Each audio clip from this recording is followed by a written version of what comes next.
turi muri Kenya nababwiye imyuka ibase Kenya minini ibase Kenya. Uwa mbere nababwiye ngo niki n'ubusambanyi. Iki gihugu kirimo umwuka w'ubusambanyi. Ubusambanyi bagasambana ino gusambana n'umwuka abadayimoni bari muri Kenya abakuru n'abadayimoni bateza ubusambanyi baradeployinga iki gihugu kigakwiramo umwuka. Uwo mwuka uzugenda n'umuyaga uzamufata umuntu kwagufata iyo utipanze neza utambaye intwaro z'Imana uzogufata ndaho wakubwirije. Wano umwuka iyo ni yose tugwana nayo tugwana n'uwo mwuka mu gitondo na nimugoroba. Utazi kwipanga neza utakushika. Sema amen. Sema amin. Icya kabiri kiba hano umwuka wino narababwiye ngo n'umwuka ino ndi abindowa abagabo n'abagore batuye ino muzamusenga ku manywa na nijoro. Ino nandowa ikintu cy'indowa cyarabananiye. Ni umwuka w'abadayimoni wasutswe muri Kenya wo kugira ngo ugwanye ingo abantu tibagira indowa, abantu babeho ari abantu basenya aba divorce.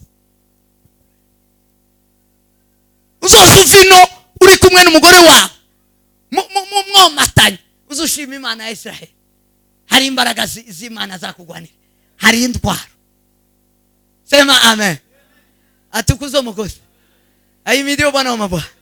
Yego kabisa mube maso abashakwa mu bimenye. Nudasenga ugiye gushakwa hano muzotandukana n'abanyu n'abagenzi ba. Cya gatatu nababwiye isi ya hano nababwiye ngo niki umwuka w'ipesa. Iki gihugu kibamwe abadayimoni basa badeployinga bakavuga ngo mukundi faranga.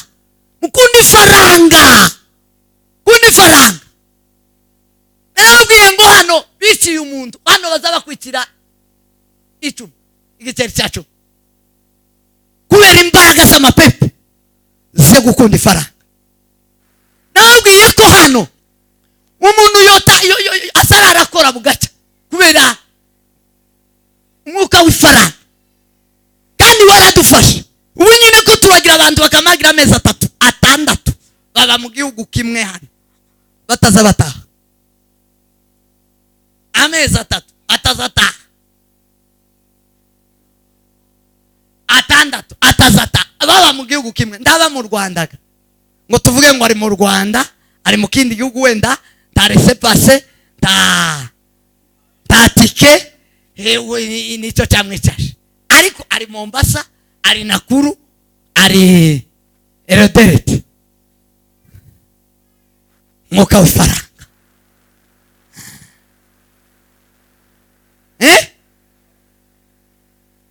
iyo n'isi ya Kenya. Intwaro tugomba kwambara nizo kugwana n'isi. Sema amen. Bwana sifiwe sana. Iyendere muri rusange Satani awaba n'abadayimoni buri munsi. Sema amen. Bakora inama yo guhimba imbango bakohereza kwisi buri munsi abagomba gusohora imbango. Muzi imbango n'imbararo bagomba gusohora version ikigezweho bakadeployinga kwisi. Buri munsi icyo ni kibaho kwisi yose.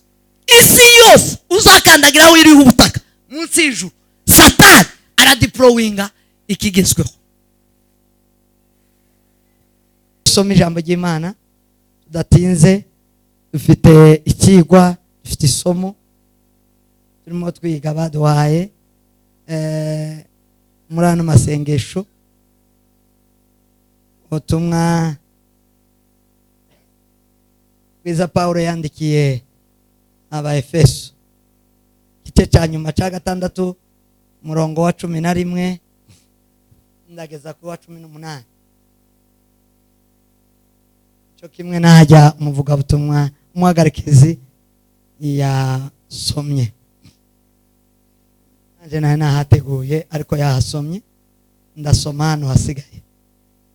Biravuze ngo mwambare intwaro zose z'Imana kugira ngo mubashe guhagarara mudatsinzwe n'uburiganya bwa Satani, ngo kuko tudakirana n'abafite amaraso n'umubiri, ahubwo dukirana n'abatware n'abafite ubushobozi n'abategeka iyi si y'umwijima n'imyuka mibi y'ahantu ho mu ijuru.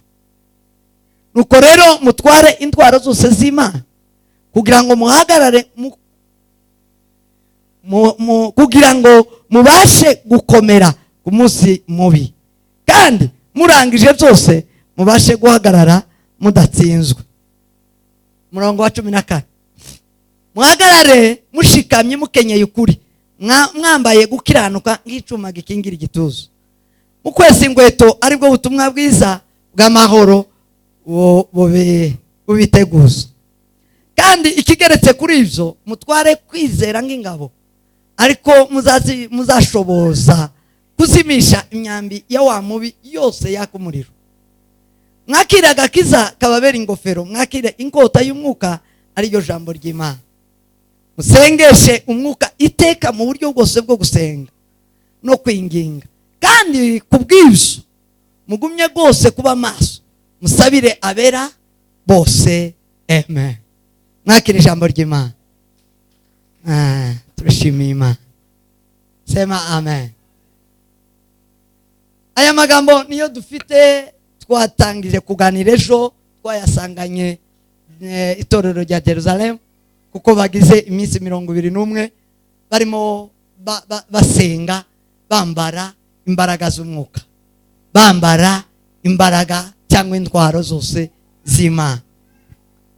Ndashima Imana cyane, ejo niko nabivuze, iri jambo rirakomeye cyane cyane, yagumije kunkomerana bikomeye, nagumije kurisoma cyane, aho mbanicara hose niryo mbazo, aho mbanicara hose niryo mbazo. Nageze mu bukwe namaze gusoma, uriya watamaze kutubwira aho dusoma, namantibuka mu ntwa. Sema amen. Sema amen. Yaramfashije, yafashije ubugingo bwanje, bwatumye yamfashije ku bwanje kumenya ikiwango ngezeho. Nabashije kuja ku minzani iresha, minzani y'ijambo ry'Imana, mbasha kwipima kumenya ati se ubu mfite, ndi tayari kuja ku rugamba kugwana na Satani n'isi n'umubiri. Sema amen. Sema amen. Tawoshoza intambara atiyisi, tawe urugamba urwo ariko rwose ni lazima ngo umuntu yipange, ni ngombwa ngo umuntu yitekerezeho, birakwiriye kubanza kwipima. Uvuga ngo abagera kuri uru rugero n'abantu bazi neza, biyizeye, bazi neza icyo bagiye gukora. Ejo rero tuganira hejuru yo kumenya umwanzi. Mbere yuko wambara intwaro, ugomba kumenya icyo uzambariye. Intwaro, iri jambo, iyi nteruro ya Paulo yavuze ngo ni mwambara intwaro zose z'Imana, hihishemo ijambo rivuga ngo ku rugamba. Yarababwiye ngo hariho urugamba, hariho intambara muri rwa. Ntawakwambara atagiye kugwana, sibibaho. Ntawakwambara mu mahoro. Ejo twarabivugana. Sema amen. Sawa. Sema amen. Atukuze Mwokozi. Ntawotora umupanga ubunyine atagiye kugira icyo atema, ntawe kimbunde atagiye kurasa, ntawe wabwira ngo wambara intwaro hatari urugamba, ntibibaho. Ijambo rero Paulo yese ababwira kini cyangwa se intego, umutima wabo ni ukumubwira ngo ndore intambara. Sema amen. Sema amen. Rero ni ukuvuga ngo muri iki gihe umwuka w'Imana waganiriye na Jerusalem, itorero rya Jerusalem, irubwira ngo hariho intambara. None ga mujipange sawa sawa. Sema amen. kubabwira muri ino minsi ni ukubabwira ko hariho intambara. Kirabategura mwuka w'Imana kurababwira ngo ni mwambare intwaro. Korari mwambare intwaro, intambara iraje.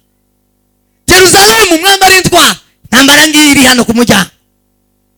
Sema amen, sema amin. Abantu umva none aho iri jambo ririmo rivugirwa none ni ukukubwira ngo ndore intambara.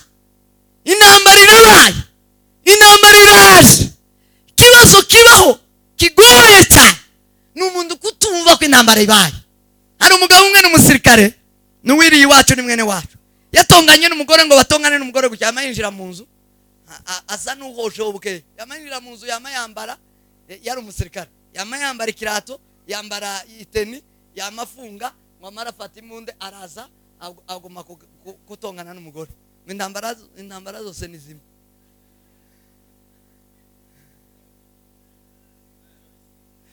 Yego urugamba gose ni rumwe. Umugore babaye tawomenye umugore yamaja mu arambara tawomenye sema amen. Twese cyubahiro. Haleluya, sema amin. Iri jambo ryaje kudukangura. Ndawomenya vasira zote za Bwana. Sema amin. Jipange sawa sawa. Ni intambara irahari, muzukuri intambara zirahari. Cyo nico kiri jambo kimi ya neno hili nukukumenyesha, nukukubwira ko hari intambara. Cyakabiri twavuganyesho, twavuze rero abanzi tawogwana n'abatazi. Ni ngombwa ngo nuja kugwana ubanze umenya abo mugiye kugwana. Ejo twaganire hejuru y'abanzi, twavuze ko abanzi ari bangahe dufite. Bangahe? Batatu. Tawakana batatu gusa. Abo batatu ni bande? Satani, mubiri, isi. Ego kabisa. Ejo somo twarajumishije. Iyo wambaye utaza bugwana nabo uzawirasa. Iyo ufite intwaro utazi umwanzi uzawirasa cyangwa ukarasa bagenzi bawe. Kubera uburyo twananiwe kumenya abanzi, turi mukurasana twenyine. Turi mukurasana abantu baramara nyino. Sema amen, sema amin. Atukuza abakorari barasanye n'abandi bahereke umwaka amatera kakorasi azi neza kwa babo barepesa muri Noel bakamagatera gakorasi. Bananiwe kurasa shitana araho, isi raho, umubiri uri hano, none ko bararasa bene wabo. Tibyababayeho mwebwe, ariko ubungubu ntiyanje bikibaho. Ariko ngigiye cyabarevera Azarimana Joseph iri iwacu kumeza gatwe tugira meza amaparuwasi 4 5 arindwi bakamaja mu hamwe. Naho ubunyine gani paruwasi imwe bakaburagaho baterera ikorasi y'abantu bahanga. Sema amen. Atukuze mukozi. Ejo twaganiriye twavuze hejuru y'abo banzi. Umwanzi Paulo yazabwira Abaefeso abasezera. Kini gice cyanyuma yazasezerana nabo. Arimo abasezera arangije kubigisha. Yararangije iso zose zari mu mutwe we, yabahuguye kubyaga kiza, abahugura mu byo kubana n'abandi banda amahoro, abahugura mu mibanire y'abagabo n'abagore, arahugura araheza ararangiza. Ngo arangize arasoza avuga ngo ibisigaye mukomerere mu mwana. Twese cyubahiro. Haleluya. Avuga ngo ibisigaye bavandimwe muruzuye, mufite indyo yuzuye, mufite ibintu byuzuye. Narababwiye ntacyo nikenze mu gitabo cye cy'ibyakozwe n'intumwa ibice 20 yaravuze aravuga ngo ntacyo nikenze kubabwira, ntacyo yakazahisha habe na kimwe, yakazababwira ibintu byose mu izina. ariho arababwira ngo nagezeyo naho mbabwira ngo muzamutanga mutange. narababwiye ngo umuntu wese atanga agira umutima wo gutanga, ngo kuko Yesu Kristo yabivuzeho, aravuga ngo gutanga guhesha umugisha kuruta guhabwa. N'iryo jambo rya nyuma yarangirijeho aje Yerusalemu arapfa. Paulo aya ni amagambo ya nyuma umuntu aza kungutaho akarangiza inyigisho agasiga asezeye abantu akagira. Haleluya! Iri niryo jambo abashumba bazasezereramo intama, akipfiraga akaryamira ukwabaga agasinzira agashirwa kuri ba Dawudi. Sema amen. Ibisigaye komerere mu mwana no mu mbaraga mu bushobozi bwe. Sema amen. Kigeretseho mwambara intwaro umenya ababanzi. Bwana sifiwe sana. Ahimidiwe Bwana wa mabwana. Nabwiye ko Satani si nyama n'amaraso, ntaba mu nyama n'amaraso. Satani aho yishe aho aba neza wo musesuru wagutyo ubunyine ukamumubona ni mu buriganya.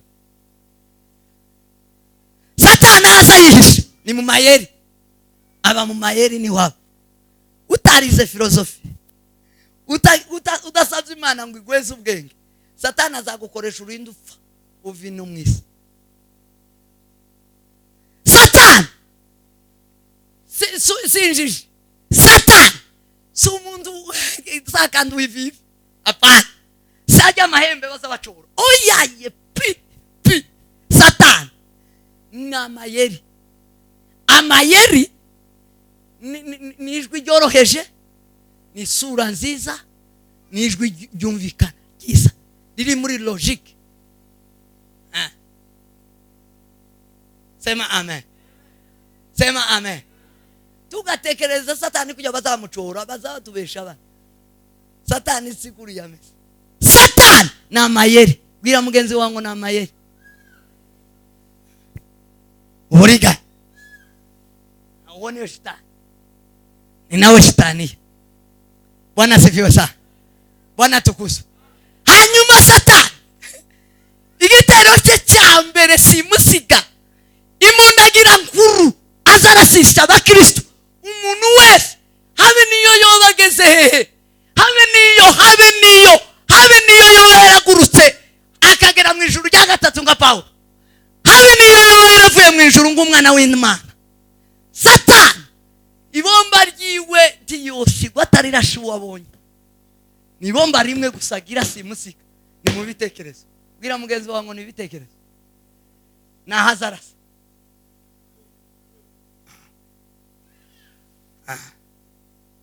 Azarasa mu bitekerezo, azahungabanya, ni ciciciro ni wazafata.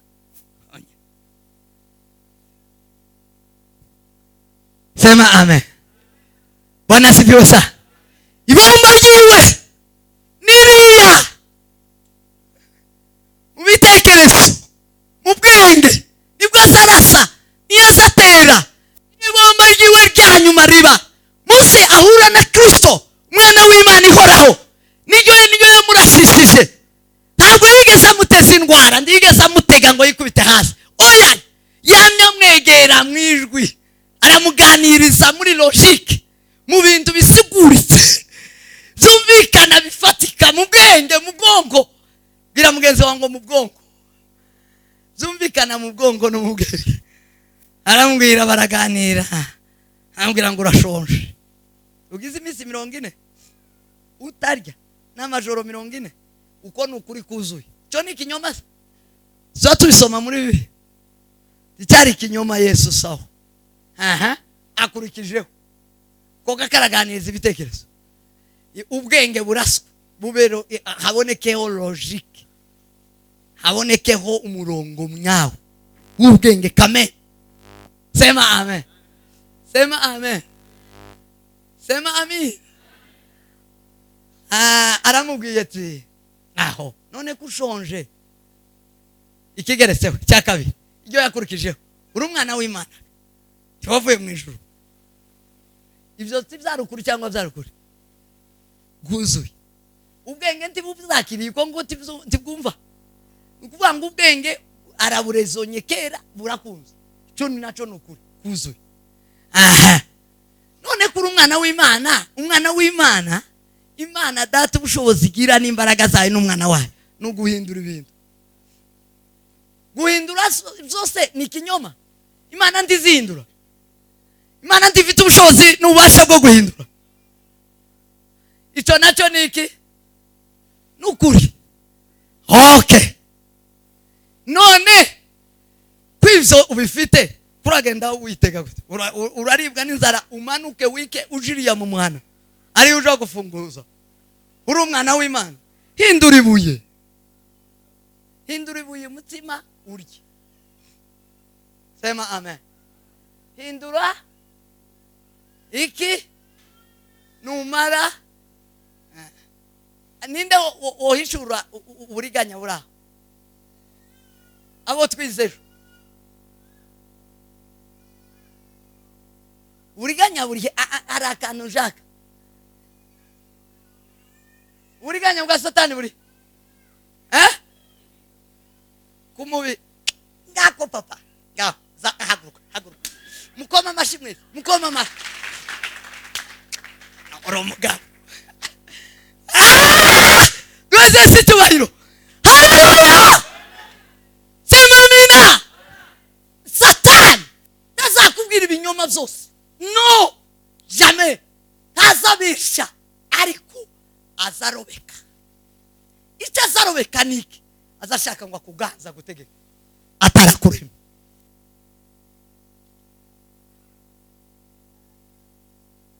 amen Musa yaganirije n'umwana w'Imana Yesu Kristo takinyoma na kimwe cyari kirimo habe na kingana gutyo ariko icyo yarashaka uburiganya yarafite yazarasha ibitekerezo yazashaka ngo amwumvire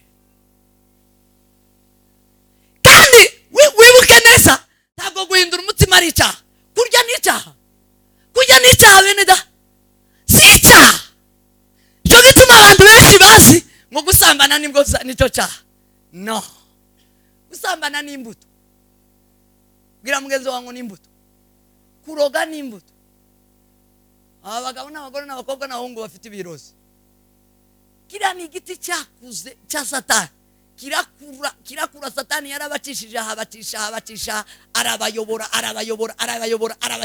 baruhebera imbuto zija hanze abayumbe barabashamburiya abandi nabo barafatwa nuko abandi bagira igikebe bakazabakeka gusa hari abantu batarashamburirwa batarafatwa ku mugaragaro ariko bazabakenga uburozi bwaratungutse gusa umutungukaho gusa yamagira igikebe cyawe bakamamutinya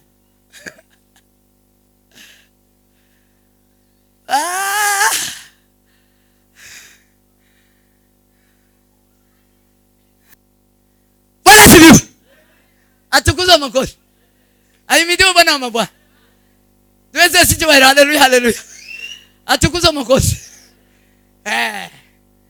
ubona ibi tubona hanze uwo muntu aberemereye shitani yaramwicariye turaza kubivugaho amufite neza zamuyobora kumanywa na nijoro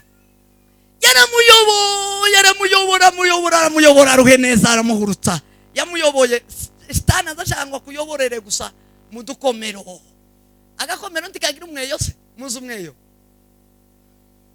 abana se barabimenya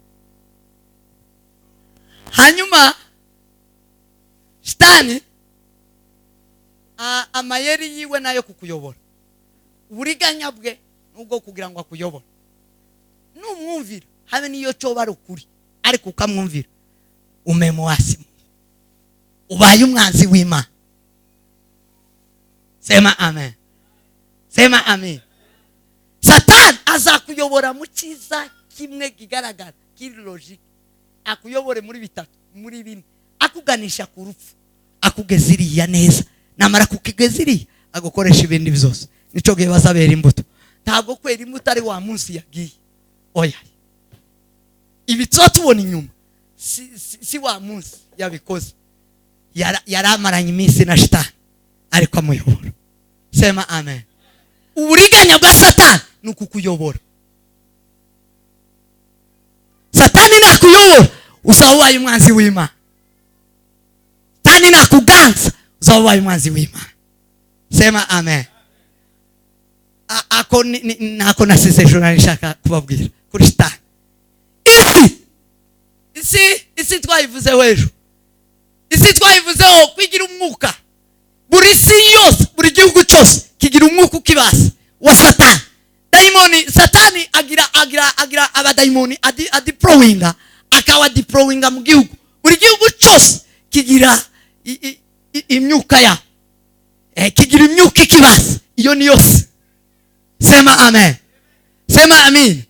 Kubera ko turi muri Kenya, nababwiye umwuka imyuka ibase Kenya. Minini ibase Kenya. Uwa mbere nababwiye ngo niki? N'ubusambanyi. Iki gihugu kirimo umwuka w'ubusambanyi. Ubusambanyi bagasambana. Ino gusambana.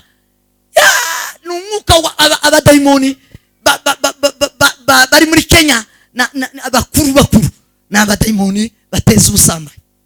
Baradiployinga. Iki gihugu kigakwiramo umwuka. Uwo mwuka uzugenda n'umuyaga. Uzamufata umuntu. Kwa gufata. Iyo utipanze neza, utambaye intwaro z'Imana, uzogufata ndaho wakubwirije. Wano umwuka iyo ni yose. Tugwana nayo. Tugwana n'uwo mwuka mu gitondo na nimugoroba. Utazi kwipanga neza, utakushika. Sema amen. Sema amin. Icya kabiri kiba hano umwuka w'ino. Narababwiye ngo n'umwuka ino ndi abindowa.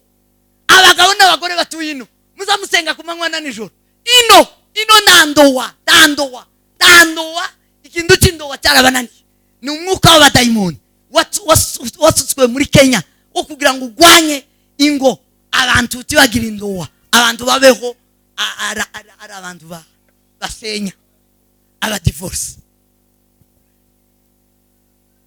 Uzosufino uri kumwe n'umugore wawe.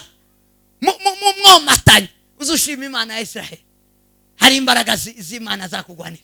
Hari indwara. Sema amen. Atukuzo mukozi.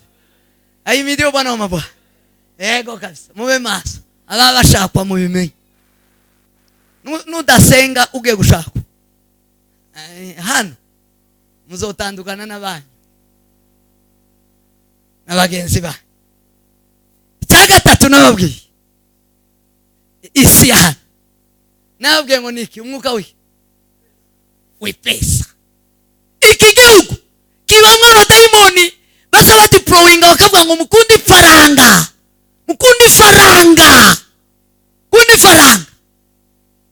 Nababwiye ngo hano biciye umuntu. Hano bazaba kwitira icumi.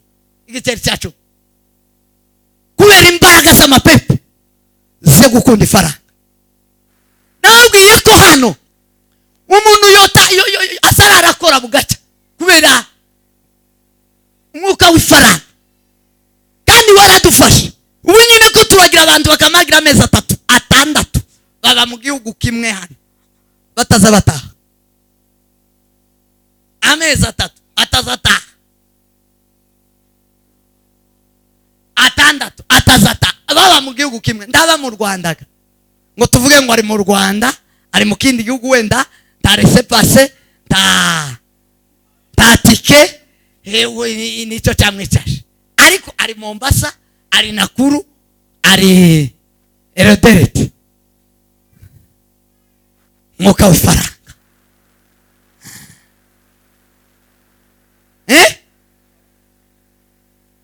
Iyo nisi ya Kenya. Intwaro tugomba kwambara nizo kugwana n'isi. Sema amen. Bwana sifiwe sana. Yendere muri rusange. Satani aho aba n'abadaimoni. Buri munsi. Sema amen. Bakora inama yo guhimba impango bakohereza. Please. Buri munsi abagomba gusohora impango. Muzi impango n'imbararo. Bagomba gusohora version. Ikigezweho bakadiployinga kwisi.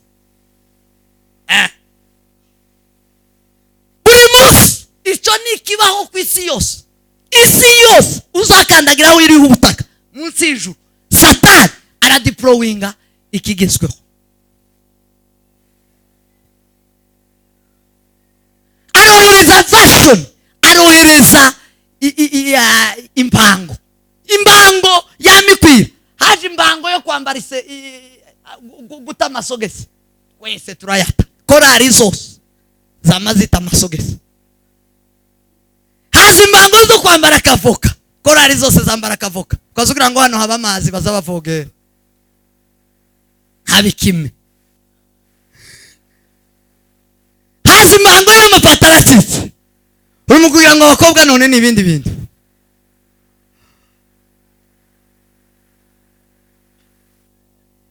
Zose niziva kwa Satani, zishakiki kugira ngo zibashe ngo kusahuza, zihuza abantu wamuja muri byo, ube bisi uhuzahuze.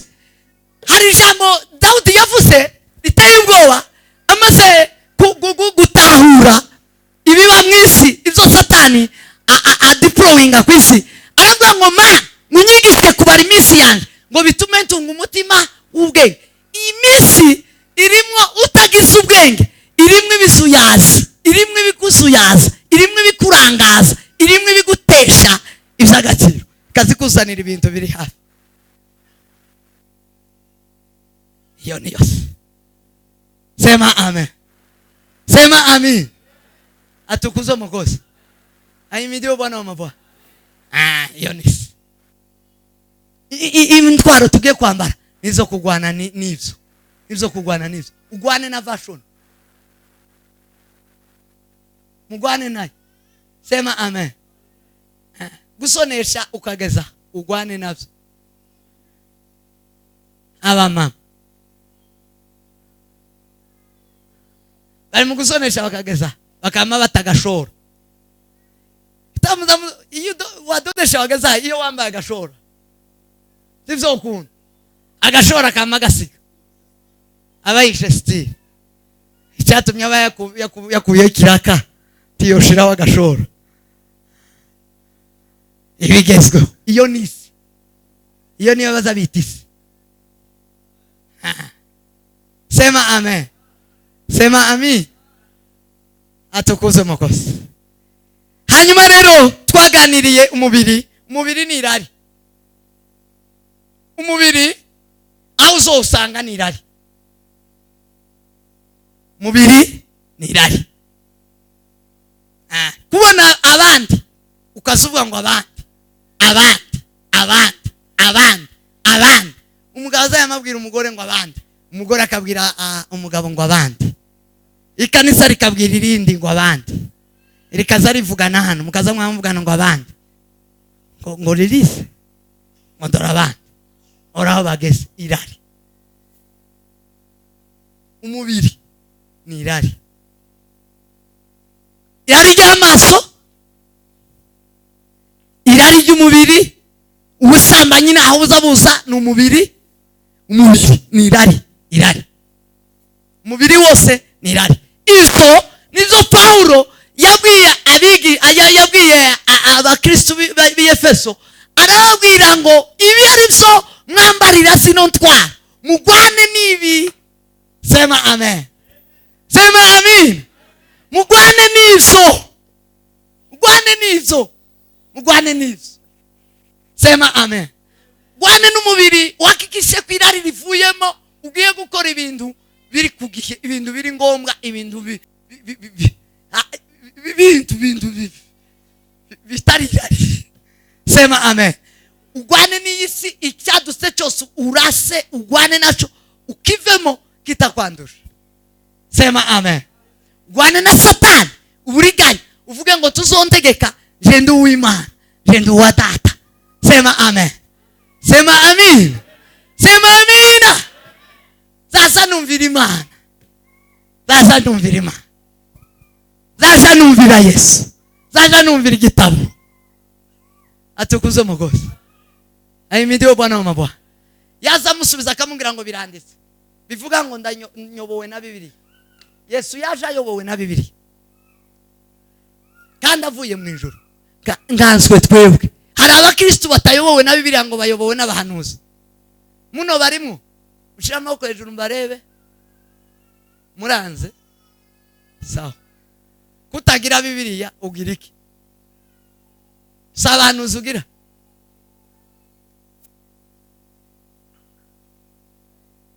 Yesu yatsindishije Satani uburiganya bwe akamubwira ngo imyandikwa biranditswe ni Bibiliya. Umuntu ushaka kunesha Satani nuko abasha kumwangira kumuyoboka. Shetani amufungi abo bose baza basenga ngo turagukandagiye ngo namukanyaga Shetani ikinyoma. Wewe ukanyaga Shetani nzavuga uti dukanyaga Shetani. Shetani ndaza kanyagwa ndaza fungwa nditwo mufunga ndaza yirukana ngo muze tubanze twirukane Satani hano hantu. Muzamubikora muzamubikora azabahema azayama baseka kabama tawuza wirukana Satani. Twatwirukana abadayimoni. Satani ndaza yirukanwa. Satani kiza kimushobora gusa nuko mubwira ngo tuntegeka na kupinga mpinge Shetani. Sema amen. Sema amin. Asifiwe Mwokozi. Shetani azayama bana na Yesu gutya bagaterana. Bazabaterana Yesara akazabona Shetani tiyo mwirukana. Azamwangira gusa ngo ntutegeka. Tutegeka. Arategeka Imana. No. Shetani wahangaye Yesu. Wowe mwirukana ugira yaye masengesho. Arayugira kwirukana Shetani. Tayahaba ndi akagira uzobabesha. Tugafunge Shetani nti wo mufunga azofungwa rimwe gusa n'Imana Data mu ururema. Ta wundi uzomuhambira niwe gusa. Sema amen. Ngiye kuvuga rero intwaro. Hanyuma twaganiriye uburyo bwo kugira ngo tubashe kunesha Satani. Hari uburyo bwo kugira ngo twambare zino ntwaro kandi turasa Satani tumuhamye. Paulo niko igituma yakazavuga ngo ndatera ndatera fasha ndahusha. Nuko yarasi neza uburyo agiye kugwana urugamba. Ejo twavuganye uburyo bune bwo kugwana uru rugamba. Tugwana n'ababanzi ko ari batatu. Uburyo bwa mbere twavuganye uburyo bwo kuvuga ngo umusirikare wese umuntu wese wemeye kuja ku rugamba no kugwana icyambere agomba kwitwararika nukugandukira amategeko. Sema amen. Umusirikare wa Paulo yazarebera ku Baroma. Abaroma bari bafite igisirikare kiri hejuru cyambaye neza gihagaze neza. Cyari igisirikare kigwana kikanesha intambara zose baraneshaga. Mwamare arinjira muri ico gisirikare arabaza niki gituma abasoda b'Abaroma banesha intambara zose bakanesha n'abanzi bose. Abasangana amagambane kandi ayo magambane ari mu byanditswe byera. Sema amen. Sema amin. Ijambo rya mbere ngo yabasanganye uburyo ngo bukomeye cyane ngo bagandukira amategeko. Bagandukiraga amategeko cyane uko itegeko rivuga niko babashaga guhagarara ngo bigatuma batsinda urugamba. Bibiliya iravuga ngo Yesu wenyine ni wavuze ngo nimwangunda ngo muzitondera amategeko yanjye kugira ngo tubashe kunesha Satani kuko Yesu yamunesheje. Nuko twitondera amategeko ni ijambo ry'Imana. Umuntu utagendera ku ijambo ry'Imana, umuntu utumvira ijambo ry'Imana, umuntu utagandukira ijambo ry'Imana ntashobora na bukeya gutsinda runo rugamba. Cyo gituma narababwiye ejo abakorari benshi tibagira za Bibiliya. Abakorari bafite za Bibiliya mushama ko hejuru muzishire hejuru. Muzishire hejuru. Timubonye iyi korari yose harimo za Bibiliya zitatu. Muzishire hejuru bari abapasiteri bazibona. Muzirambure mwebwe muzifite. Zamura amaboko. Zamura ibyo Bibiliya. Zamura Bibiliya. Zamura cyane. Mwabonye ko baririmbye ari benshi. Harimo za Bibiliya zitatu. ejo ni mubabona babombotse si igitanga cyangwa babomboye. Ubu nyine nko kubomboka no kubombora si icyaha, ni ikintu bene iki ngiki. Ni ngicyaha singindagira ngo si icyaha. Tikiza kibacira urubanza, nta rubanza gusa n'igitegeko n'ingimihango ngo umuntu nabombora ngo aze hano ngo avuge ngo pase ngo naciye inyuma y'ikanisa. Inyuma y'ikanisa ni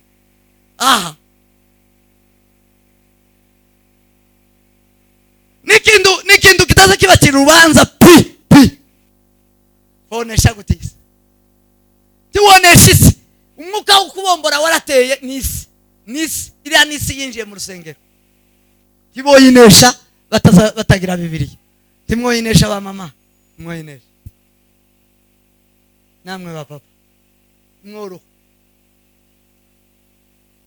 aza yamavana akaja kubombora Kayore. Unda kamava neza Rongaye akabombokera hano, akava Rongaye akabombokera hano.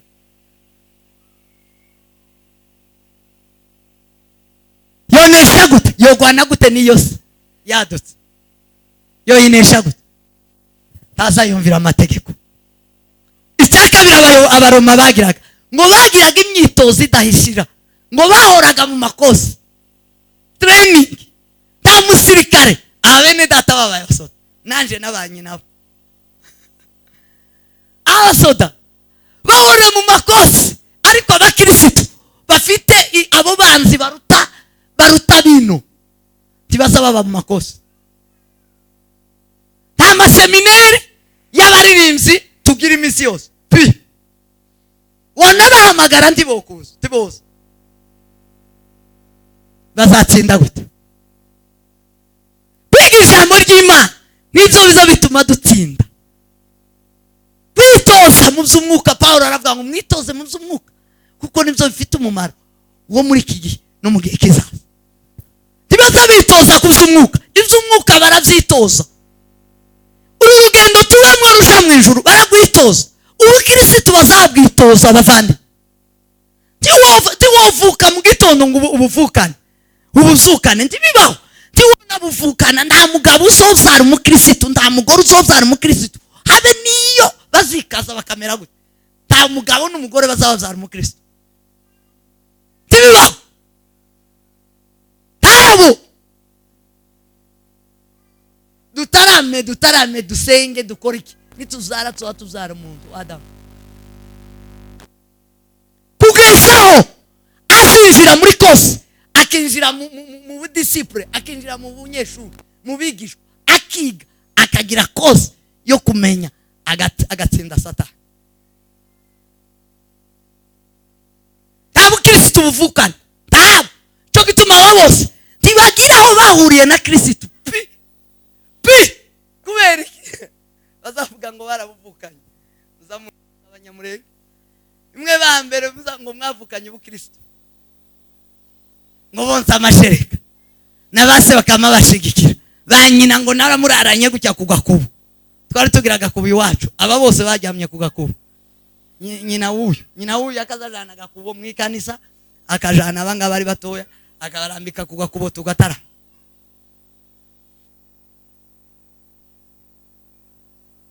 Yamara ngo nuko gayabaye mu Kristo. Tabwo sema amen. Duweze sicyubahiro. Haleluya. Ayimidiwe Bwana wa mabwana. Icyakora gusa hari imbuto zitegwa muri bo izibakomanga bamaze gukura, kamubwira ngo hajya nabonye data, hajya nabonye mama, hari kugeza abyumvije wenyine. Nabyumva nibwo azabakijijwe, natabyumva ntazabakijijwe. Sema amen. Sema amen. Atukuze umukozi. Kubazana mu ikanisa ni byiza, ni imbuto gusitegwa muri bo kuzogeza abayumvishe bonyine. Icyagatatu bagiraga, sema amen, muba bigishwa kugira ngo muneshe. mwitoze. Narababwiye ejo ngo utabaye mu discipline ntiwogira discipline. Udafite discipline ntiwogira character. Nukuvuga ngo utabaye umwigishwa ntiwogira indero. Utagize indero tuzogira se hajya tuzitike imiterere. Ta miterere myiza ni miterere imyitwarire myiza tayo zogira. Umuntu wese ufite discipline mu buzima bwe. Discipline ni uburyo uriho, ni uburyo wiyobora, ni uburyo uvuga. Umuntu wese ufite discipline ni uwigishijwe, ni wabaye umunyeshuri, ni wabaye mu discipline. Umuntu wese ufite discipline ni ufite character. Discipline ni iza yubaka character y'umuntu, ni iza yubaka umuntu. Ese ni umuntu imiterere y'umuntu. Utayifite uzopfa, utagira uri kigeugeho. Ejo uja guhindure uhindagurike ube gute iteka ryo. Ntiwigeze wigishwa, ntiwigeze ugira discipline. Kwitoza ni imbaraga ziduhesha, ni uburyo bwiza bwo kurasaba abanzi bacu tukabanesha. Icya gatatu yaravuze ngo icya gatatu nababwiye ngo niki? Icya gatatu yaravuze ngo ni intwaro bari bafite nizo tugiye kuvuga. Bari bujuje intwaro, ndawabasha kugwana adafite intwaro. Bari bagira intwaro, abaroma basoda b'abaroma bari bagira intwaro zo kugwana bigatuma batsindiye isi. Icya kane nanone ngo bumviraga abayobozi babo. Hari abantu babaho batazabumvira abayobozi. Umuntu wese utarayobowe ntazayobora. Tibibaho. Cyo gituma njyewe ndabyemera 100%. Narabisomye mu ijambo ry'Imana. Igituma ubwoko bwacu tubamwo amakarisa yacu azacikamwe. Arayandi makarisa mwari mwabona acikamo. Muzamu yabona ayandi azacikamo. Abantu bose bagira ingeso yo gucamwa amakanisa no gucikamwe kwa makanisa nukutemera kuyobogwa. Kandi uryo utemeye kuyobogwa tazayobora. Ni principe na mahame. Kuyoboka niko kuyobora. Kutayoboka si kuyobora. Wanze kuyoboka uyu nguyu umuciyemo. Ejo ugiye kuyobora hari. Hahandi ugiye nawe bazakugirira biki. Naratangaye na Bibiliya. Mbizo ushaka ko bakugirira ngo ari bisugirira. Ni sawa. Muvuge ngo ni sawa. Bwana sifiwe. Muvuge ngo ni sawa. Ni sawa kabiri. Muvuge ngo sawa. Ibisugirira abandi nawe uzobigiriwe.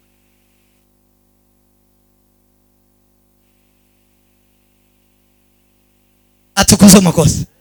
Aravuga ngo abantu baza batsindiye isi na Satani n'umubiri n'abantu bemera kuyoboka. N'abayobogwa. Yesu aravuga ngo nzoboherereza abungeri ngo bahwanye nabi ngo bazabayoboza ubwenge.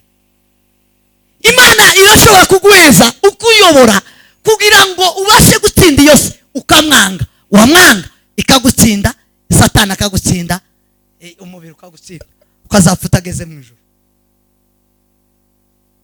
Kubera ko ubushobozi bwa kugira ngo uneshe nukuca muri Reverend Joseph. Nutumva Joseph tuzotsinda. Hari inama yawe y'abigishwa tuyisanga mu byakozwe n'intumwa. Y'abigishwa n'abafarisayo.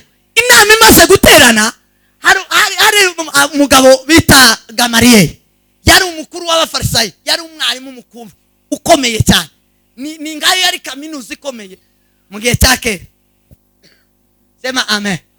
Yesu amaze kuza nono asana nawe irindi agira abigishwa be.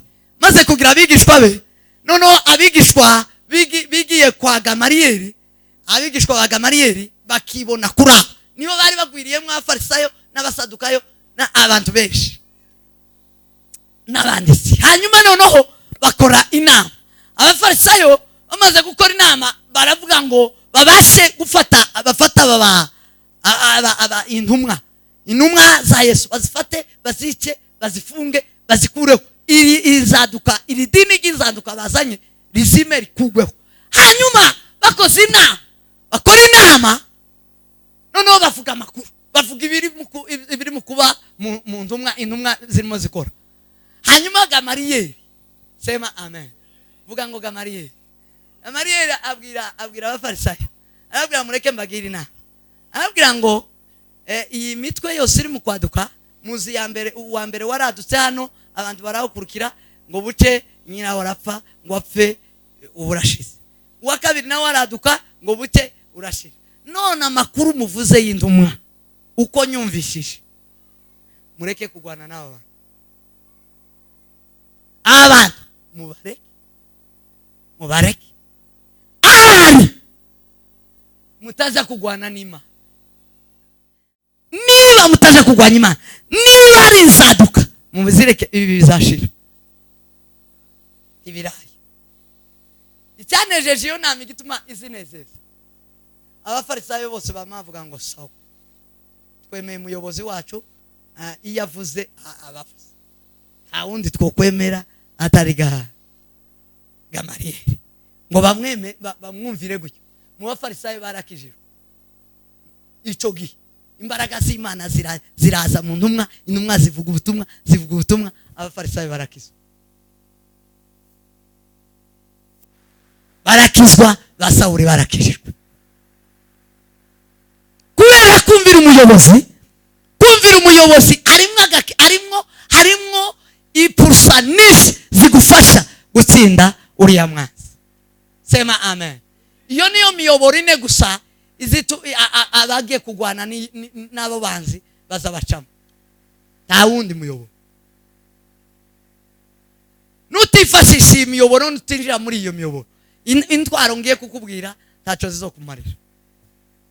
Sema amen, sema amen. Cyo cyatumye nabitangishejo. Intwaro ya mbere nizo ngidangirijeho. Intwaro ya mbere Paulo yababwiye ngo bambare, yababwiye gukenyera ukuri. Sema amen, sema amina. Yababwiye ngo mwambare intwaro z'Imana zose kugira ngo muhangane mushikamye mudatsinzwe n'uburiganya bwa Satani. Ni ku murongo wa 14 niho hariho intwaro ya mbere. Ni 7 zitanu nizo kwambara, izindi 2 nizo kwitwaza. Amen, amen. 5 nizo kwambara, 7 izindi 2 zikaba izo kwitwaza, zose zikaba 7. Twaro 7 yabwiye icyambere ngo bakenyere ukuri. Igituma yavuze gukenyera ukuri ng'umukaba, umukaba w'Abaroma wari umukaba ufite santimetero 5 ku 15. Abaroma bagiraga umukaba ufite santimetero 5 cyangwa 15 kugeza ku 15. Uwo mukaba bafungaga wari ufite ibintu bibiri bikomeye, warindaga Abaroma, ingabo zose, abasirikare b'Abaroma. Icyambere warindaga mu rukenyerero, kurasa hano ubaye paralisi, barindaga hano kugira ngo batagira ababarasa ngo barase mu rukenyerero. Ijambo rya kabiri uwo mukaba wagiraga wari umukaba ubafasha gutwara intwaro, bashyiragaho ingota, bashyiragaho n'ibindi byose bakeneye bizobafasha. Umukaba ukabafasha kwikorera. Sema amen, sema amin. Ibyo ni byo umukaba wakoraga. Hanyuma Paulo abwira Abaefeso, arababwira ngo namwe mumerega bariya basoda baratsinze. Hari abantu bazabigira ku bantu batsinzwe. Kubera iki muzamwigira ku bantu batsinzwe? Ndashima Paulo umunyabwenge. Ubwenge bwa Paulo nuko yakaza yigira ku batsinzwe. Ubwenge burarahugwa. Ariko bene wacu banze reforme, bazabanga guhinduka, bazabanga kwigira ku batsinze, bakazabigira ku byatsinzwe, kazagenda bafata ibyashize. Cyo gituma tuba abantu baciriritse, tutagira abagore bazamutse, tutagira abagabo bazamutse, tutagira abahungu bazamutse, abo tugira abakita kubera kutemera kwiga ngo twigire kubatsinze, kutemera guhinduka. Ta reforme mu buzima bandi ni reforme, ni misi yose ishurirwa imisi yose. Sema amen, sema amin. Atukuzo mukozi aravuga ngo nigiye ku Baroma, aravuga ngo Abaroma bagira umukaba, ariko hari umukaba nabonye muri Bibiliya. Sema amen. Mu ijambo ry'Imana aravuga ngo mukenyere ukuri. Sema amen. Mukenyere ukuri. Ukenyere ukuri, ukuri niwo mugozi uhambira ubukristo. Ukuri niwe mugozi, niwe muco, ni tara rimurikira ubukristo. Iyo ubukristo wabushogoye mu kuri wabushize. Sema amen, sema amin. Umupasiteri bamushogoye mu kuri wabushize, umukorari bamushogoye mu kuri wabushize, umugabo w'umukristo bamushogoye mu kuri wabushize. Nimubona ukuri kwarashogose muri wowe ntakubamo, uzomenye ko ufite igikongoro, mutima waragiye. Kubera iki? Hari ibintu bitatu ukuri kwisangije. Ikintu cya mbere ukuri kwisangije, ukuri kuza kuguhesha kubatugwa. Biravuga ngo mumenye ukuri, ngo nimwamenye ukuri, ngo ukuri kuzababatura. Ukuri ni ibintu clear, nukumenya neza. Sema amen. Ukuri kuza kuguhesha kumenya neza. Bwana sifiwe sana, Bwana sifiwe sana. Hatari mu kuri nta kwizera kubamo. Kwizera n'ukuri ni kimwe, ndaza kubihuza hepfo hari iyo ntwara. Ukuri kuza kuduhesha kubatugwa, kuza kuduhesha kumenya ibinyoma, kuza kuduhesha guhinyuza ibinyoma, kuza kuduhesha kumenya inzira, kuza kuduhesha kumenya iyo tuja, kuza kuduhesha kumenya iyo tuva. Sema amina. Ukuri kuza kutubatura. Bwana sifiwe sana. Itakabiri, ukuri niwe niko kuza gushamikiraho ibindi byose. Ntiwagira ijambo ry'Imana ngo riregame mu mutima wawe utagira ukuri. Tibibaho. Muzabona aya magambo yose n'indirimbo ziba muri bene wacu bazabahimba, igituma zifata ku mutima ngo zifate mu muri twebwe ngo ziduhindure, nuko ntakuri kurimo ko ufata. Izi ndirimbo zose zigomba gufata kukuri, amasengesho agafata kukuri, inyigisho zigafata kukuri. Zasanga ntakuri dufite zikaburaho zifata. Nico gituma tugirira umumaro. Turaririmba cyane, tugasirimba cyane, tugahanura cyane, tugafata ibiheko cyane, ariko turi abanyakamere. Ntakuri ntaho bizabifata, ntaho bizofata, bizazama bihushuka. Umwana w'umusore akaririmba mukagira ngo ijuru riraje, yarangiza gutya akamakoro y'ibara ahiye kamabombora kabombo. Ntibwabona uriya musore wazi turirimbira, kurarimba neza papa, ufite urahagurutse neza, wagurutse neza. Nutagira ukuri ejo uzobombora, kandi uzobombora muri abo wakazuririmbisha.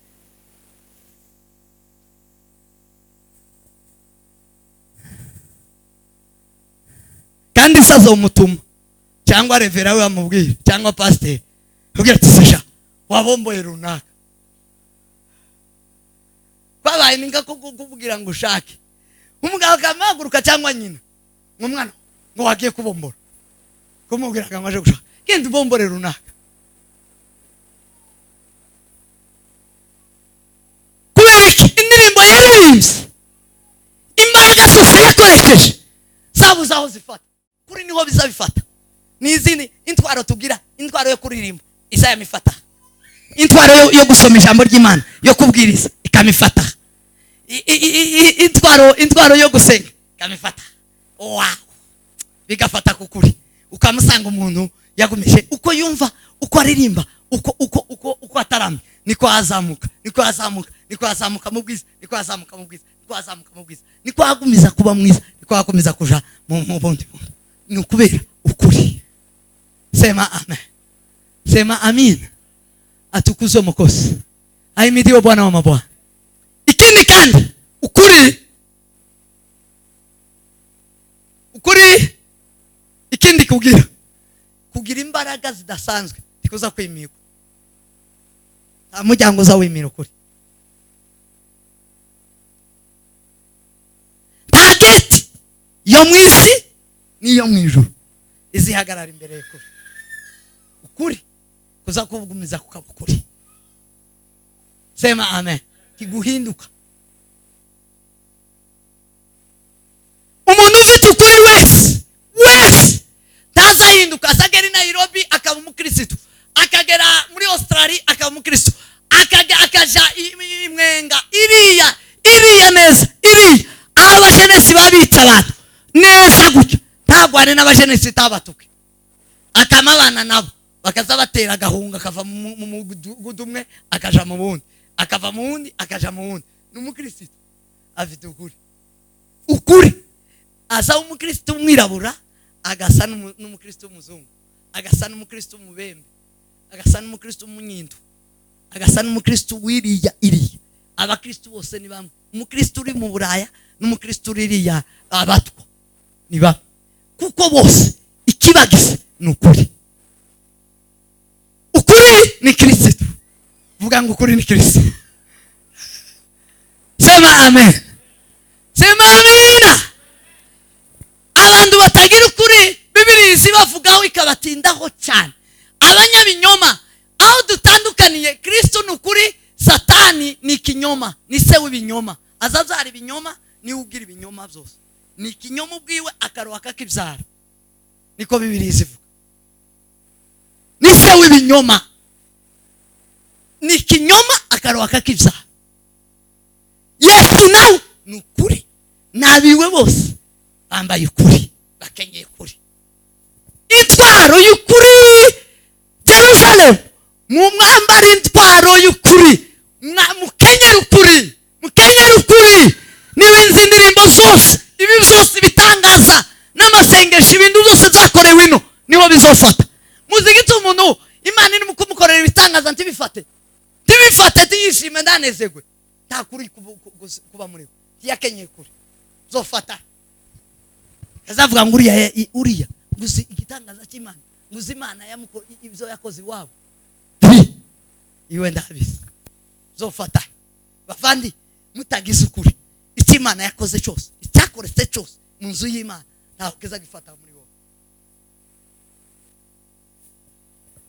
Sema amen. Sema amen. Sema amen. Atukuzwe Mwokozi. Ahimidiwe Bwana wa mabwana. Intwaro ya kabiri biravukana, aravuga ngo mwambare gukiranuka k'icyuma gikingira igituza. Ibi bisabi bihura. Niyo aho bihurira ni muri iriya jambo umwagarikizi wacu yasomye muri Yesaya ibice 59 umurongo wa 17. Naho iyo bagiye kuvuga ukuri no gukiranuka bazabifatira muri iriya jambo yasomye. Ukuri no gukiranuka bizabihura. Gukiranuka no gukora ibintu uko biri no kuvuga uko biri. Gukiranuka Paulo yabivuze, aravuga ngo uzi gukora neza ntabikore bimubera iki icyaha. Iyo uzi gukora ikintu tugikore ubukiraniwe. Gukiranuka ati kuba kuri muri wowe. Gukiranuka ni ugukora icyuzi. Amina we twese cyubahiro. Haleluya. Gukiranuka ni ugukora icyo ushoboye mu nzu y'Imana, mu rugo rwawe, mu muhana, muri bene wanyu, mu banyamurenge, mu banyakenya, mu isi y'abariho none. Gukiranuka ni ugukora icyo ushoboye, ni ugukora icyo uzi. Sema amen. Sema amina. Bwana sifiwe, Bwana sifiwe. Bwana sifiwe, Bwana sifiwe. Atukuzwe Mwokozi. Gukiranuka bizabishaka guhura n'ukuri. Gukiranuka ni ugukuraho umugayo. Umugayo ukaza kuvaho imbere. Yagire ukugaya. Aravuga ngo arizo mugendana, arizo biba mu gituza cyane. Bwana sifiwe, Bwana sifiwe. Bwana sifiwe, Bwana sifiwe. Ahimidiwe Bwana wa mabwana. Izo birinda umutima yanyu. naratangaye izi ntwaro zose yavuga ziri mu bwikiro. Iyo bakurashe handi wowe bugisubiye guhaguruka, iyo bakurashe mu gituza ubuvuyemo. Aravuga ngo ikintu kiza gikingira igituza nugukiranuka. Nukiranuka. Sema amen. Sema amin. Sema amin. Ubwikiro uzaba uburinzi. Mukiranuke bavati. Mukiranuke. Abantu benshi babayeho kubwo kwinginga yewe ngwino ukore kino ni wowe ugishoboye. Uzaho abantu bageraho kukubona kugishoboye, wowe uba warakibonye ryari. Abantu babona ko ukwiriye ubushobozi bakubonamo, ni gute wowe wabibonye urabwicarana no gukiranirwa.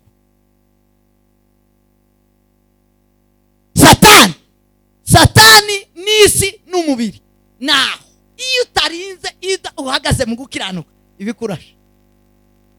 Satani arakurasa cyangwa uyu mubiri urakurasa cyangwa iyi si irakurasa.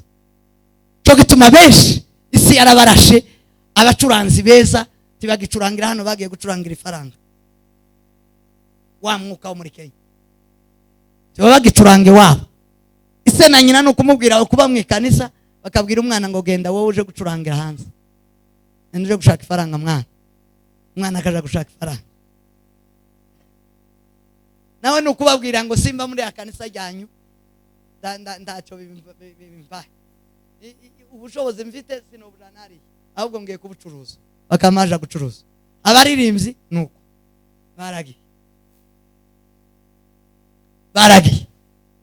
bananiwe gutunganya, baranga kuwatunganya. Ubwo umwuka w'isi nirari Satani n'isi irabajana neza, irabanongeza. Twebwe tuzi neza ko bari mu buryo. Sinababwiye ngo Satani tiyo kuzanira ikintu cy'ikinyoma ni logique, ni mu buryo. Azaya makuga ngo none ndishura ikinzu. Okay, umvishe ko akurezonye ujya ni Lucifero ni ukubwiye gwe. Ejo narabwiye ngo Paulo yarababwiye, arabwira ngo kubera iki mutinya ngo izica umubiri ngo bitica ubugingo. Aravuga ngo mutinye izica umubiri bikagera ku bugingo, ariko niba bigarukira ku mubiri timubitinye. Ariko ubu nyine nta mugabo n'umugore wowe bakicicarana ngo batiganire ku by'ubugingo. Nta muhungu n'abana umugabo n'umugore n'abana babo ngo baganire ku by'ubugingo. Amubwire se mwana kufite ubushobozi Imana yaguhaye aho ni gute turabushera. Ambere kiza gusa n'umubiri, ariko ubugingo tibabitekereza. Paulo arabwira ngo aho niho mwatari ubwenge yuko mutinye ibyica uyu mubiri, kandi uyu mubiri ni w'igihe gito, ariko ubugingo mwononye bwari bwiteka ryose. Sema amen. Sema amen. Gukiranuka mu magambo makeya, gukiranuka no gukora icuzi ushoboye n'ubushobozi bwawe. Gukora neza mu buzima ubukiranutse. Sema amen.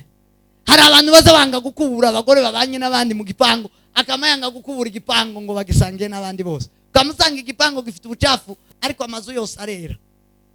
Abo bagore nugukiranirwa gusa. Azi gukubura n'abakobwa bose bazi gukoropa, ariko igipango twese duhuriye hanze. Amazu 10 cyangwa 20 cyangwa iprot ihuriye hasi, atuye aho hasi akamazengurutsa mu nzu gusa, hanze aracafuye. Azi gukora isuku. Hajya wakiraniwe uzobibazwa. Satani azakurasa kiyaho kubera ko uzi gukora isuku ariko wanze kuyikora mu gipango.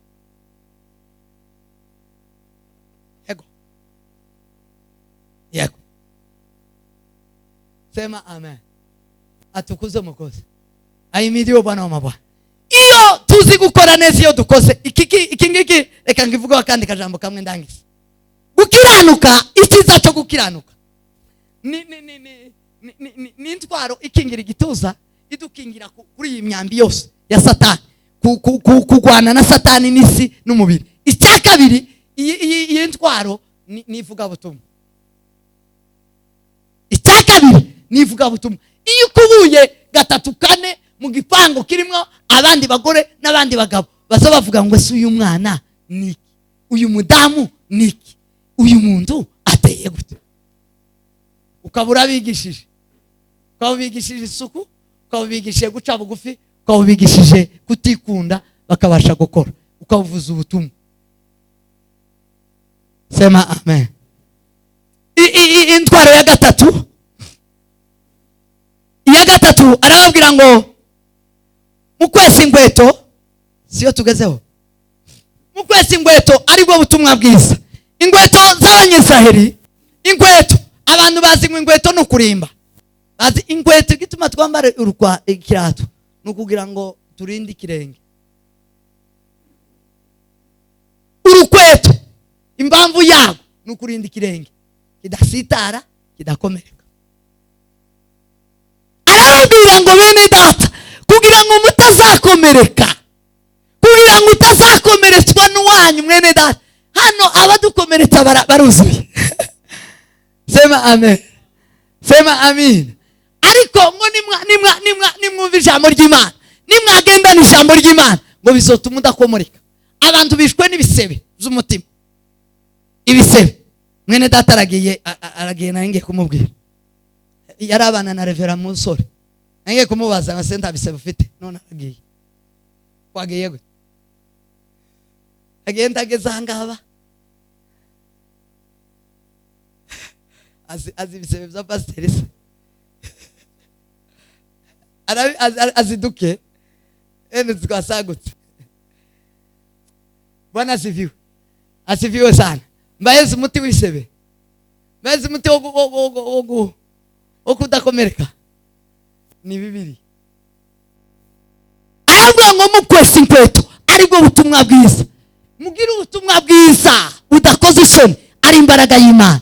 Ingi izabarinda kudakomereka. Umuntu wese uzi wifu umuvuga butumwa, wemera kubwira abantu ukuri, ubwira abantu ijambo ry'Imana, tazakomereka. Umwigisha wese, umuvuga butumwa wese, umupasiteri, umuntu usoma Bibiliya, abayeho kudakomereka. N'intwaro imurinda gukomereka.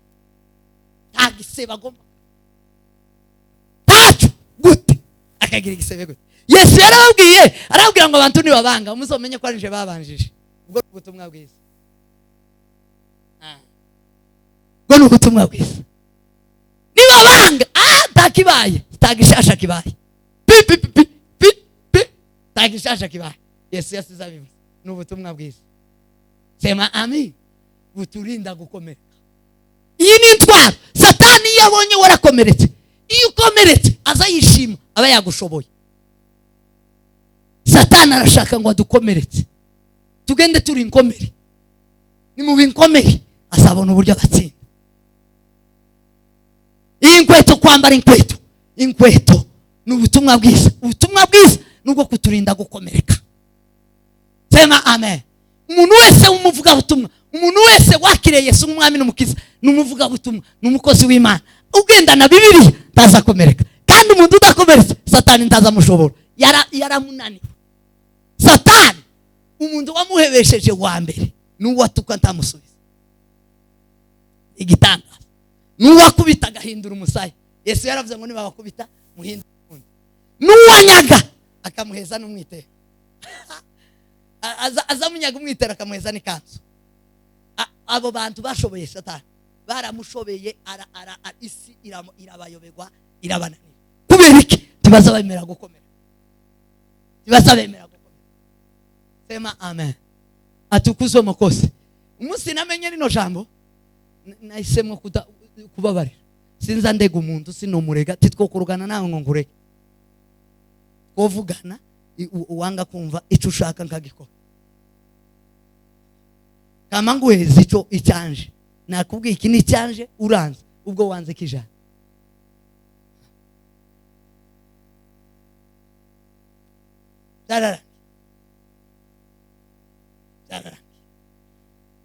Ubutumwa bwiza mubwambare kugira ngo mudakomereka, mubuvuge kugira ngo mudakomereka. Hari abantu bataza bavuga ubutumwa bwiza kenshi, kurya ubuhishe, uba wambuye inkweto, uba wambuye inkweto, uba wambuye inkweto uba wemereye Satani akakurasa akagukomeretsa.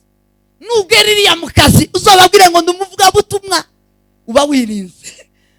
Ubabwira ivuga butumwa, uba wirinze, uba wambaye urinze umutima wawe kugira ngo udakomereka, urinze umubiri wawe kugira ngo udakomereka. Icyanyu cyakane arababwira ngo mutware kwizera nk'ingabo. Tugeze ko narishaka ngo turangize izo kwambara iyindi yo kwambara na agakiza. Agakiza yaravuze ngo mwambara agakiza k'ingofero.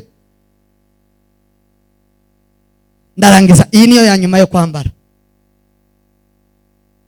Mwambara agakiza k'ingofero. Yes. Hasigaye yindi. Mwambara agakiza k'ingofero. Agakiza nukumenya Imana. Kumenya Imana tukaguhisha. Sema amen. Hari abantu benshi barambwiye ejo bundi ngo ababembe bafasha abantu ibubembe. Ngo mare gufata abantu ibubembe bafatamwe n'abapasiteri. Ngo mare barabaza abajenesi. Ngo ninde mupasiteri uri muno? Abapasiteri baramura abatwafasha. Atambuka. Bose abapasiteri bose bamacika. Ninde mupasiteri hano? Abona abajenesi bafite imbunda. Abapasiteri bose barabumva.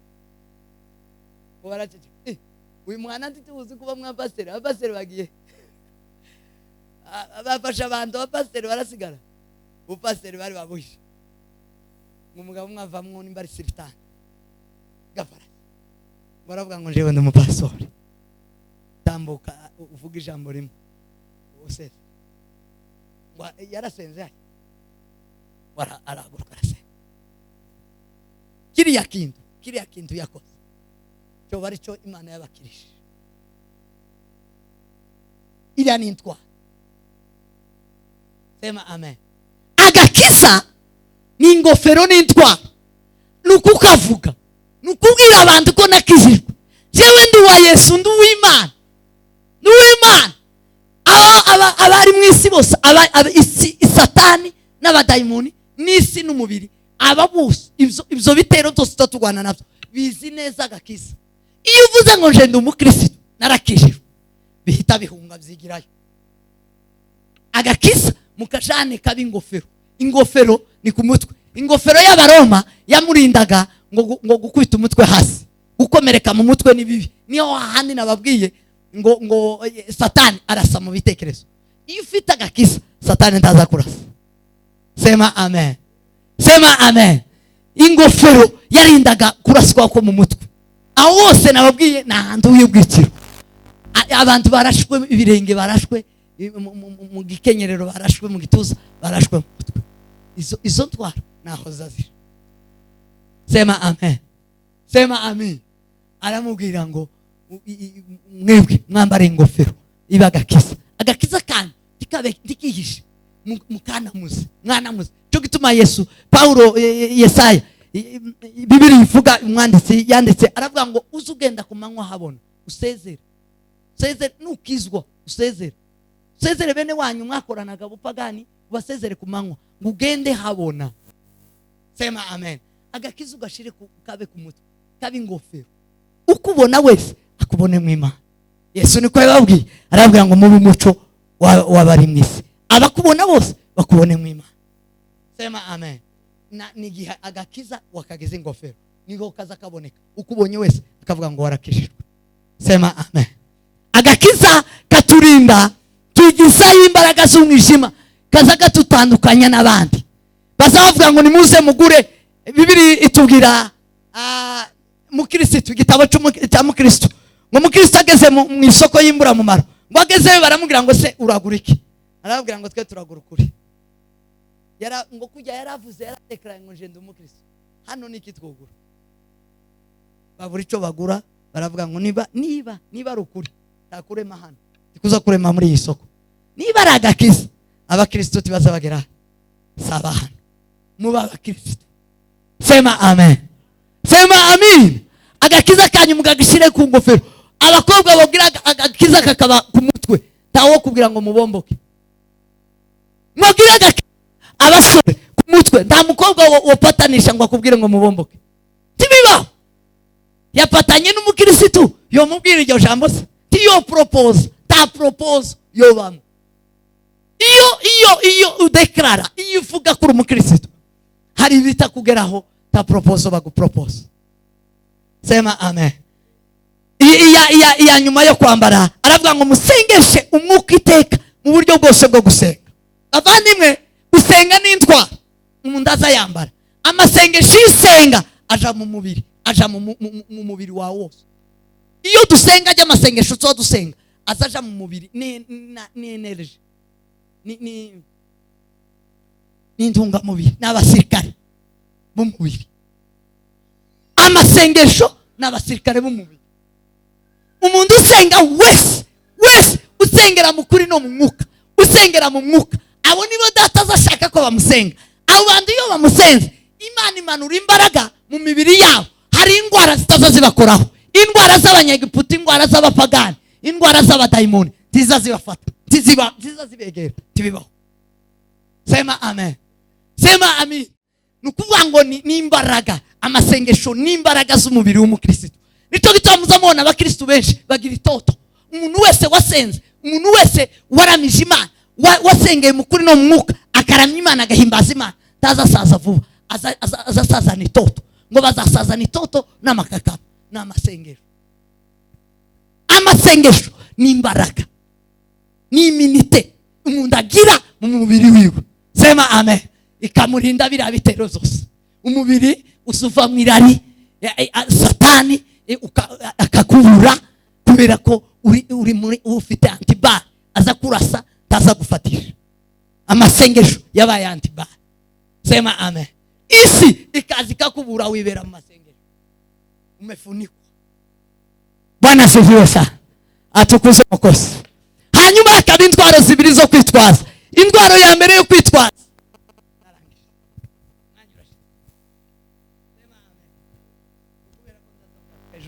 nashatse kubirangiza none.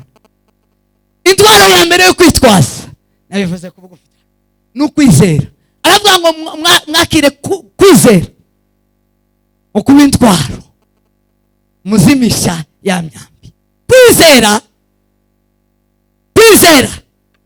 ni ngabo, ni intwaro twitwaza. Kwizera no kumenya neza ziringe kudashidikanya kwa rukuri. Bibiri zitubwira abagabo kwizegwa baba mu Baheburayo ibice 10 n'abagore mu bice 11. Kwizera niki? Ndabivuga mu ijambo rimwe kubera umwanya. Kwizera ni ugusoma ijambo ry'Imana, ni ukumenya Imana neza, ukamenya n'imvugo ye, wamara ukayihagararaho bidafatika.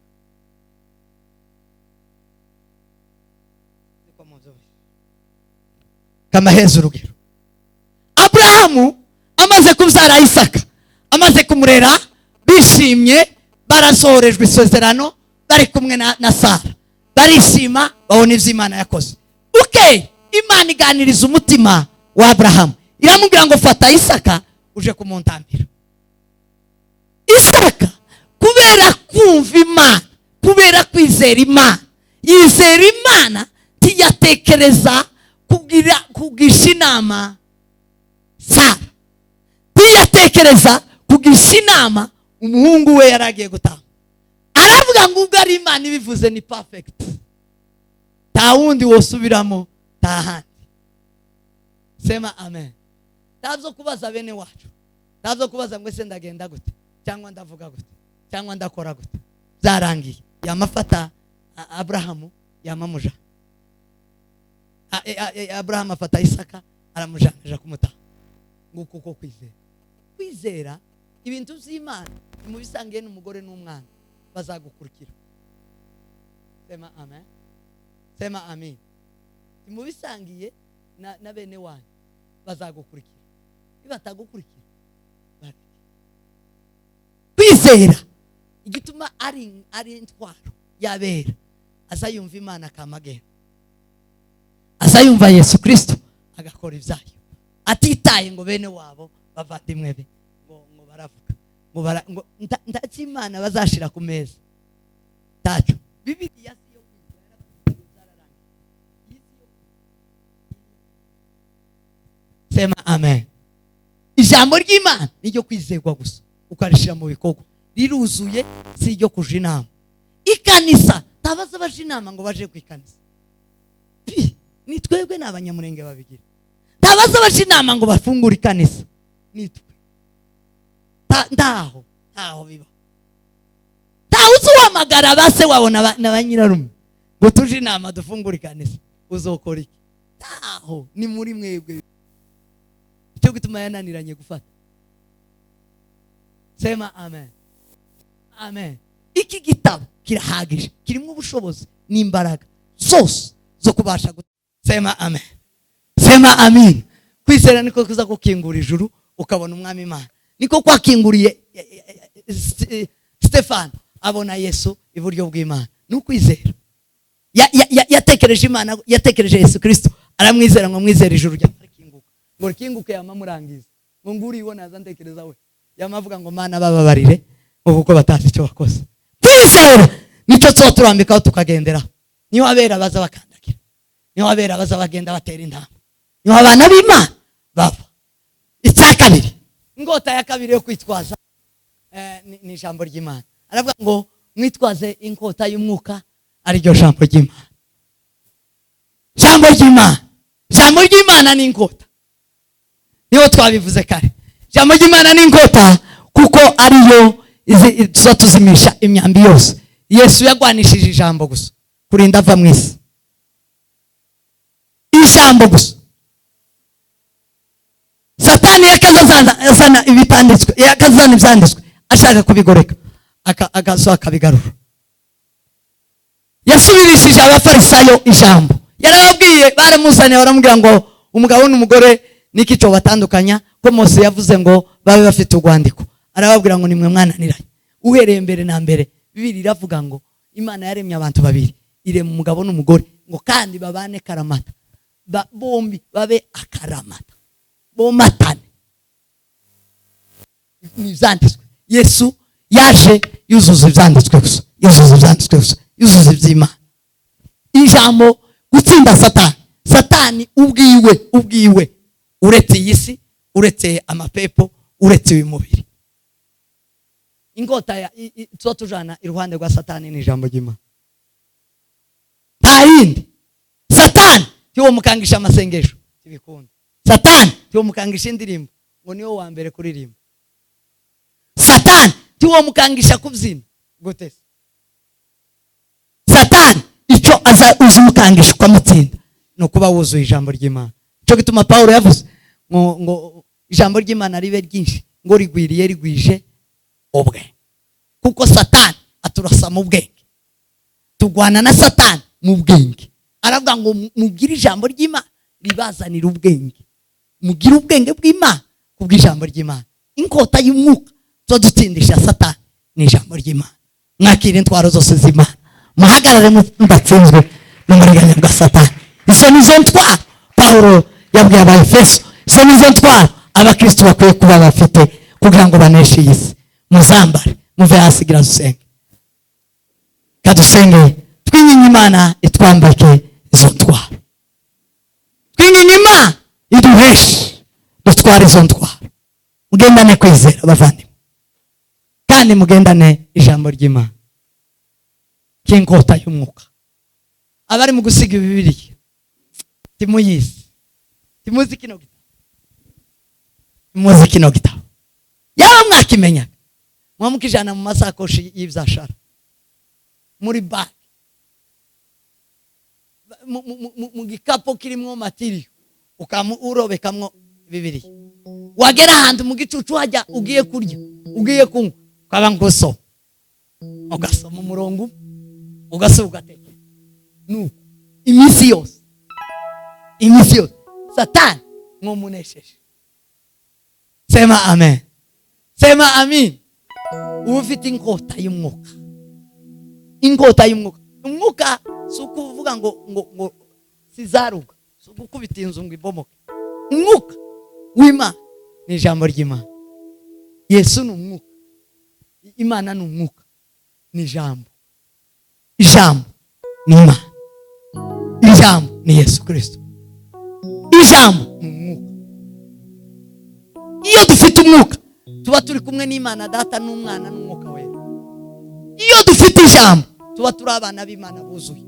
Kubw'ijambo ry'Imana, ndagushimira kubw'ijambo ryawe ritangaje. Mwami Yesu Kristo umwana w'Imana ihoraho watanze muri iki gihe twize muri aya masengesho. Mwami Data uduheshe Mwami Yesu kumenya abanzi, uduheshe Data kumenya uburyo tubagwanya, tuje muri kosi zo kubanesha Mwami Data nyiribihe, kandi tubashe kwambara izi ntwaro zose duhagaze dushikamye, tudatsinzwe n'uburiganya bwa Satani, duhagaze tutagwana n'abantu, tutagwana n'imibiri, tutagwana Mwami Yesu Mana isumba zose, murengezi wacu, umucunguzi wacu, tutagwana n'abantu. Nicyo cyatumye wavuze ngo abo tugwana nabo saba inyama n'amaraso, kuko abantu bafite inyama n'amaraso, tugomba kugwana n'abantu. Uravuga ngo abo tugwana nabo ni abatwara, batwara n'imyuka itwara Mwami Data, itegetse ikirere, itegetse isi y'umwijima, itegetse Mwami Data iri hejuru mu ijuru, iri mu mwuka Mwami Data, nawe ni imyuka, ni imyuka, ni imyuka, ni imyuka, ni imyuka tugwana nayo.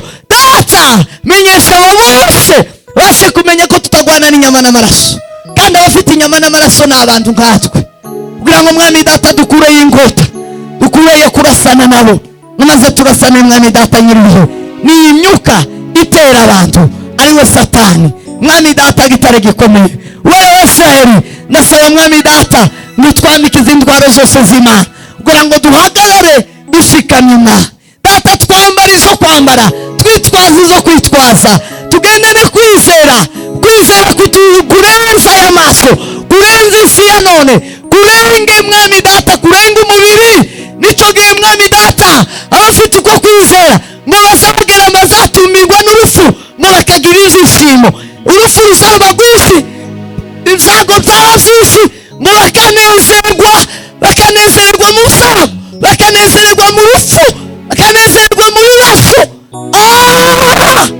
Yesu duheze uko kwizera Mana, duheze intwaro yo kwizera Mana, ndagusabye intwaro yo kwizera Mana, ndagusabye intwaro yo kwizera. Wewe mwafite uko kwizera Mwami Data nyiribihe, bazaremeka bafite ibyiringiro.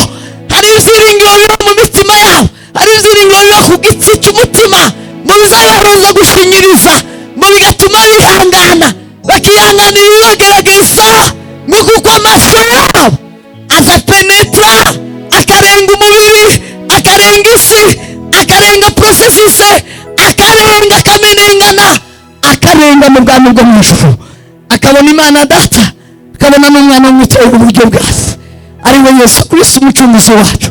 Ko kwizera turagukeneye Mana.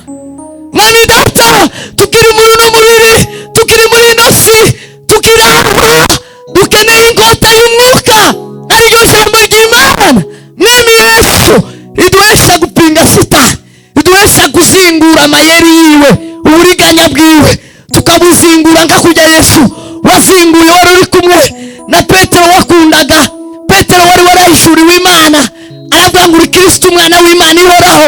Kristo aramushima, ariko Mwami Data mu munota wa nyuma ugiye kubambwa, ugiye guhambwa, ugiye gucungura, ugeze muri finale, muri huduma ya nyuma, Petero aravuga ngo tubikwiriye kupfa. Uramubwira ngo yewe Satani vimbere, yewe Satani subizwa inyuma, uramumenya, umenya ko ari Satani uvuganye nawe. Mwami Yesu dukeneye izo mbaraga z'ubwenge buva mu ijambo ryawe, bwo kuzingura amayeri ya Satani kugira ngo atatuyobora, kugira ngo Mwami Data tutamuyoboka, ahubwo turusheho kumupinga, tuyobowe n'Imana isumba zose. Ijambo ryawe ni wowe Mana, ijambo ryawe ni wowe Yesu, ijambo ryawe ni Umwuka wera. Reka bibe muri twebwe tubyitwaze kubwo gutsinda iyi si na Satani n'umubiri. Mu izina ryawe Mana tusenze kandi twiringiye, tunashima kubw'ijambo ryawe duhawe, mu izina rya Yesu twizeye. Amen.